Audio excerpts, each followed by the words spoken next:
Hello, everyone. Dit is een article in the Wall Street Journal about education slows in the United States, threatening prosperity. And I didn't translate it, but the computer translated into German here. So, but I have it in English text, in the English spoken text, and that's the original text. So there are no mistakes in that. And it's written by Stephanie David Wessel-Banchero.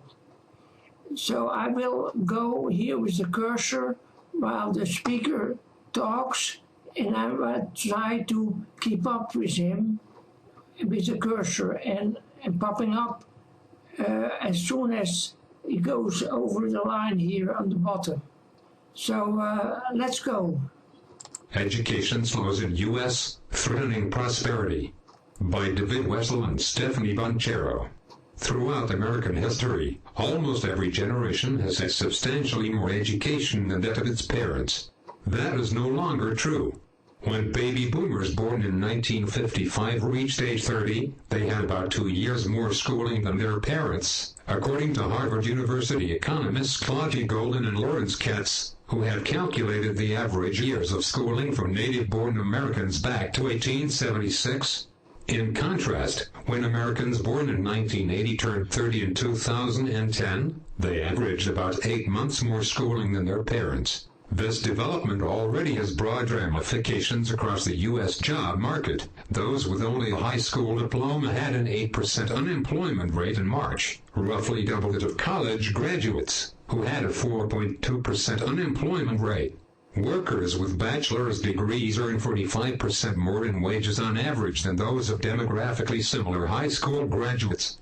And in today's highly automated factories, many manufacturers demand the equivalent of a community college degree, even for entry-level workers. More serious consequences may be felt in the future. Without better educated Americans, economists say, the U.S. won't be able to maintain high-wage jobs and rising living standards in a competitive global economy. Increasingly, the goods and services in which the U.S. has an edge rely more on the minds of American workers than on their muscle. The wealth of nations is no longer in resources. It's no longer in physical capital. It's in human capital, says Ms. Godin. The reasons American education levels are no longer increasing as they once did are numerous. Despite years of effort, high school dropout rates remain stubbornly high. College tuition is rising and the prospect of shouldering heavy debt discourages some high school graduates from enrolling in college or sticking with it. There is also growing skepticism among some Americans about whether a college degree actually translates into a well-paying job. Particularly during the recent recession, there have been lots of college graduates in some industries and shortages in others. For instance, the typical worker with a bachelor's degree in petroleum engineering earned $120,000 a year, and those with a degree in math and computer science earned $98,000, according to 2010 census data analyzed by Georgetown University's Center on Education and the Workforce. In contrast, the median worker with a degree in counseling psychology earned just $29,000, and those with degrees in early childhood education earned $36,000. Not all bachelor's degrees are the same. Georgetown University's Center on Education and the Workforce said in an extensive analysis issued last year. While going to college is undoubtedly a wise decision, what you take while you're there matters a lot, too. Mary Brown, 25, of Woodland Hills, California, saw friends who finished college with massive debts and were unable to find jobs in their fields, if at all. She took a different approach, earning an associate degree and a certificate in massage therapy from Anthem Career College in Nashville, Tennessee. I wanted a college that taught me how to do the work, but didn't make me pay to take a lot of other classes in subjects that are irrelevant to my career, she says. In contrast, her mother, Irena Toliver, has a bachelor's in elementary education and a master's in reading education. When Miss Toliver was growing up, her parents, Belarusian immigrants, told her to take advantage of the great educational resources that were available. Miss Toliver recalls. That's what America was all about to them. But Miss Brown feels differently. After graduating, she landed a $20 an hour job at a Rockford, Illinois, spa, then moved to California but was unable to find a massage therapy job. So she recently moved back to Illinois.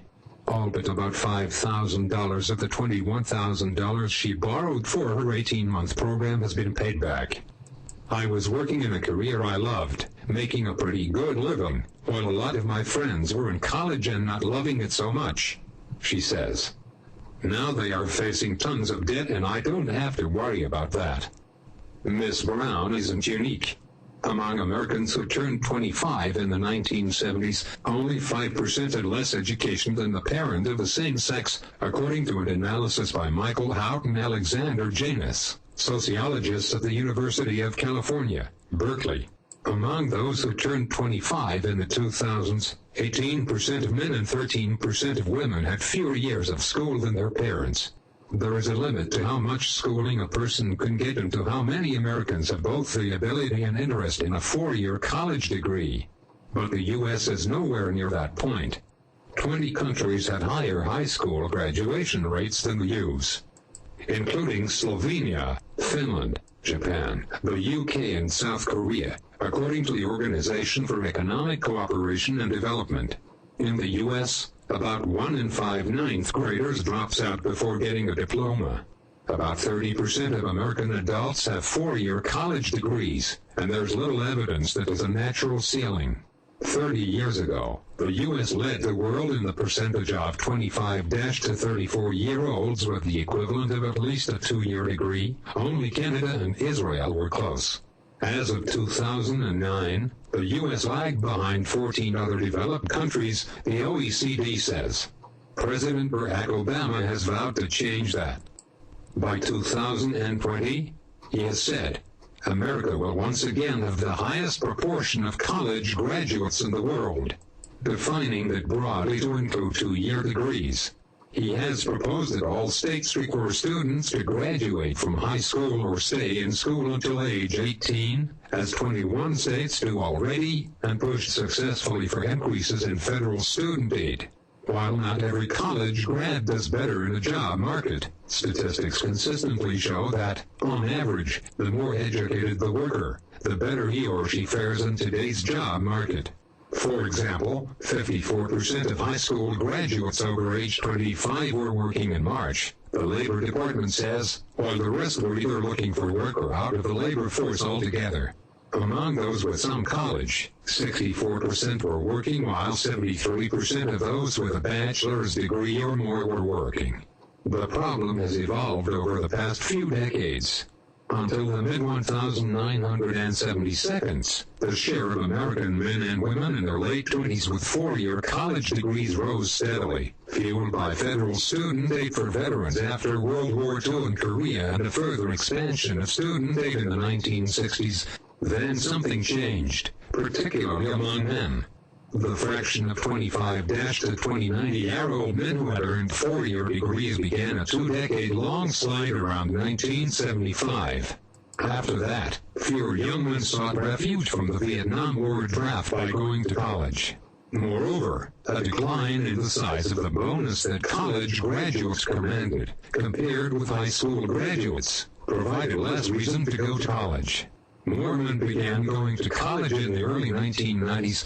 Changes in the economy and technology as well as a shortage of educated workers pushed the wages of college grads well above those of high school graduates. The fraction of men in their late 20s with 4-year degrees has been climbing since 1994, hitting 27.8% in 2010. Despite the uptick, however, it is barely above the 27.5% reported for 1976, according to the Census Bureau. For women, the trend is strikingly different. While male college-going fell off in the 1970s, in part because men were more likely than women to think they could get well-paid construction or factory jobs without degrees, women kept going. In 2010, 36% of women in their late 20s had earned at least a bachelor's degree, up from 20% in 1976. Men dragged down the average, though. The net result is that the supply of educated workers is rising much more slowly than the apparent demand. Scholars blame leaks and clogs along the entire educational pipeline. While college enrollment has risen lately, as often happens when people flee a lousy job market, completion rates are disappointing. We've become very good at getting people to start college, says Harvard's Mr. Katz. We are not very good at getting people through college. About 70% of high school graduates enroll in a 2- or 4-year college soon after finishing high school, but many never get a degree or any other credential. At 4-year colleges, 43% of those who enrolled as freshmen in 2000 hadn't received a degree 6 years later, according to the U.S. Department of Education. Mark Smith, 22, whose father has a bachelor's degree in political science, did one semester at Southern Iowa University, dropped out, joined the Marine Corps briefly, and then spent a semester at Salt Lake Community College. Today he is working his whole